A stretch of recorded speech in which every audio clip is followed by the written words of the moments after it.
saya bakalan tersesat sama hantu, guys. Kenapa kita merasa merinding? Sebenarnya ini. Assalamualaikum warahmatullahi wabarakatuh. Terima kasih telah mengklik video ini. Jadi yang pertama di sini saya ingin disclaimer terlebih dahulu sebelum kita lanjut, gaskan, let's go. Jadi perlu diketahui teman-teman semuanya, video ini dibuat 100% untuk diskusi, untuk edukasi. Jadi tidak pernah sedikit pun terbesit di dalam diri saya ini video untuk uji nyali, jagoan, dan pastinya tidak pernah merendahkan pengalaman spiritual atau pengalaman mistis kalian gitu. Jadi ini benar-benar dibuat untuk berkembang. Video ini dikhususkan untuk Anda yang berpikiran terbuka. Jadi harus aja gitu ya. Video kali ini intinya saya ingin mengajak kamu melihat fenomena hantu dan ketakutan itu dari sudut pandang yang berbeda. Jadi misalkan sudut pandang kamu awalnya kayak gini terhadap hantu. Oke, kita ke pinggirin dulu dan marilah ngomong bersama saya dengan sudut pandang yang berbeda. Tentunya dari sudut pandang neuroscience, teori evolusi, neuroscience, psikologi, intinya science gitu ya. Oke, dan kalian misalkan sekarang mau tahu ini jam berapa? Baik, kita cek ya. Nah, sekarang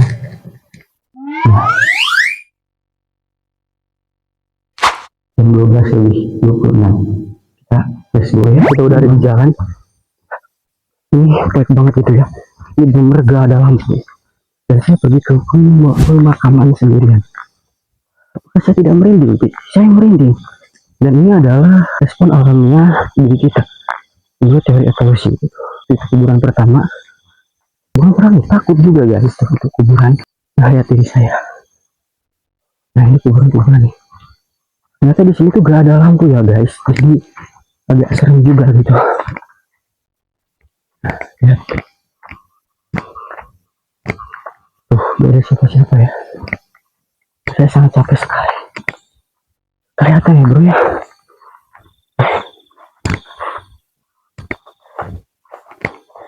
Jadi saya deg-degan banget karena bener-bener di kuburan ya guys. Di kuburan. Ini ada tangkal gede tuh. Saya deg-degan juga udah. Deg-degan. Dan ini adalah mekanisme pertahanan diri saya sebenarnya. Nah, jadi nanti kita mungkin akan push over dulu karena saya agak gitu. Kuntilanak mana? Pocong mana? Ya kan ada, karena itu saya sudah bilang ini mekanisme ini jadi kita. Mohon maaf ya, gak ada tripod, gak ada apa namanya, gak ada penerang. Jadi kita benar-benar pakai handphone guys. Jadi sulit. Gimana kita simpen HP-nya? Keliling aja ya, kagok keliling ya. Kalau disetan aja. Ini kita keliling-keliling pokoknya. Ini ada. Ini kalau misalkan saya ziarah juga ke kuburan, jarang banget kesini aja. Gila sih. Apakah saya bakalan tersesat sama hantu guys? Ngakak banget tersesat sama hantu ya. Nah teman-teman semuanya, pertama kita bahas dulu nih, kenapa sih ketika kita lewat tempat gelap atau tempat sepi kayak gini, bawaannya itu langsung merinding, langsung deg-degan. Kalau kata orang dulu mah, kalau merinding kayak gini itu katanya ada yang lewat atau ada yang ngeliatin. Mungkin setan mungkin ya kalau kata orang dulu mah. Padahal kalau kita lihat jelas dari kacamata sains, tepatnya di teori evolusi, merinding itu adalah warisan dari nenek moyang kita di zaman purba dulu. Gini ya, di zaman purba dulu manusia itu kan hidupnya itu di hutan nih, gelap, banyak predator, kayak misalkan ada harimau, ada macan tutul dan lain-lain lah ya. Nah otak nenek moyang kita di zaman purba itu disetting buat sangat waspada. Kalau mereka dengar suara kresek atau semak-semak goyang, langsung mereka mikir ada harimau jir. Padahal mungkin cuma angin atau kelinci gitu ya. Mereka lebih baik kabur lari dan gak ada apa-apa daripada diam aja dan dimakan singa gitu ya, jelas ya. Nah, sistem alarm inilah yang kebawa sampai kita sekarang. Pas di tempat sepi kayak gini, otak kita itu otomatis ngeluarin hormon adrenalin. Biar apa? Biar kita siap lari atau kita siap ngelawan. Jadi hormon inilah yang bikin jantung kita deg-degan, merinding. Jadi ini adalah murni respon alamiah biologis kita biar kita itu berjaga-jaga gitu ya. Jadi kalau misalkan kamu udah gak takut di tempat gelap kayak gini, itu patut dipertanyakan. Ditambah lagi lah ya, di malam itu identik dengan ketidakpastian karena gelap. Indra penglihatan kita terbatas, indra perabaan kita terbatas, semuanya terbatas karena kita tidak tahu apa-apa nih, gelap nih, tidak pasti nih. Otak kita itu benci ketidakpastian dan sering mencari pola. Nah, agar menutupi ketidakpastian ini, mengait-ngaitkanlah dengan keyakinan-keyakinan kita. Pocong lah, kuntilanak lah, hantu lah, apalah gitu. Nah, ditambah lagi kita takut itu karena narasi-narasi masyarakat.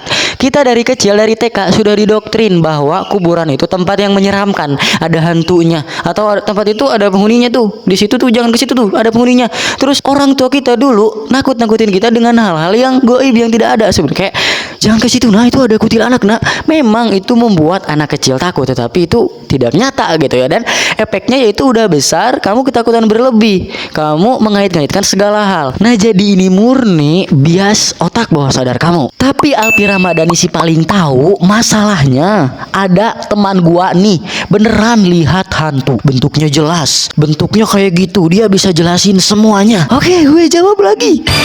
Ada dua penjelasan guys. Yang pertama dari yang tadi, otak manusia itu paling jago nyari pola dan benci banget sama yang namanya ketidakjelasan. Misalkan nih, pas kita di tempat gelap kayak gini, mata kita kan kekurangan cahaya, jadi informasi kita kurang. Otak kita berusaha nebak-nebak dan ngisi bagian yang kosong. Ngisi yang kosongnya itu pakai apa yang paling kita takutin. Kayak misalkan pocong lah, langsung kita mengait-ngaitkan segala hal. Nah, seperti itu. Terus yang selanjutnya itu dari kekuatan sugesti dan hipnosis, sleep hypnosis. Gua sendiri bahas berkali-kali di channel YouTube gue bahwa itu dissociative trance disorder atau akibat dari keyakinan kita sendiri. Simpelnya ini itu ada hubungannya dengan gelombang otak manusia, dengan hipnosis. Dari kecil kita udah dicocoki cerita mistis, mitos, pantangan ini dan pantangan itu. Data ini kesimpan kuat banget di bawah sadar kita, di otak bawah sadar kita. Mungkin lu sendiri bilang gini, santai lah, gak ada apa-apa, apaan gitu, gue berani. Tapi pikiran bawah sadar lu masih panik. Dalam kondisi ketakutan yang ekstrim inilah kita itu sebenarnya lagi ngehipnosis diri kita sendiri. Otak kamu itu sedang berada di gelombang otak theta, ditambah lagi dengan keyakinan-keyakinan biadab yang ada dalam bawah sadar kamu. Kayak ada pocong, kuntilanak bentuknya kayak gini. Lu gak akan pernah, atau orang Inggris gak akan pernah nemuin kuntilanak di situ atau pocong, gak akan.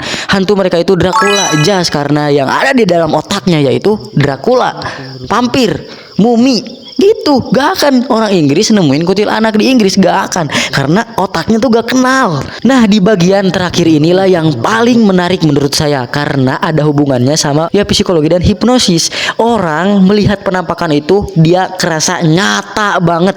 Buat sebagian orang ya, sampai ada yang ngerasa disentuh atau kesurupan. Nah, jawabannya itu di keyakinan bawah sadar kamu. Karena ya itu, dari kecil kita udah didoktrin. Di desa kita dari kecil, dari kita orok, dari nenek moyang kita, dari keturunan-keturunan kita semua percaya sama hal yang aneh-aneh itu.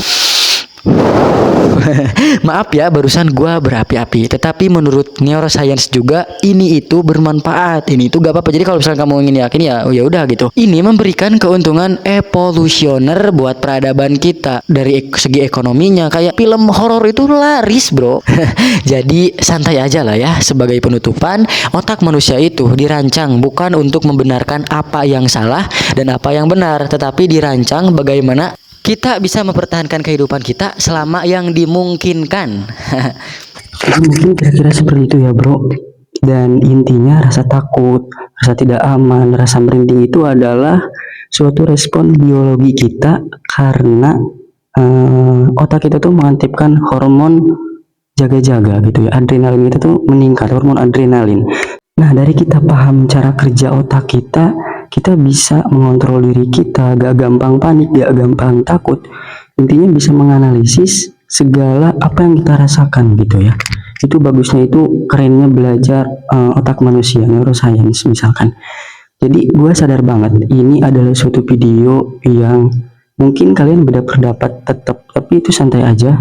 Coba kalian tumpahin aja di komentar bagaimana pendapat kamu akan hal tersebut? Ya, balik lagi ke omongan saya yang dari awal, yaitu niatnya yaitu diskusi. Nah, mungkin sekian mungkin ya video dari saya. Kalau ada kata-kata saya yang kurang berkenan mohon dimaafkan. Wassalamualaikum warahmatullahi wabarakatuh.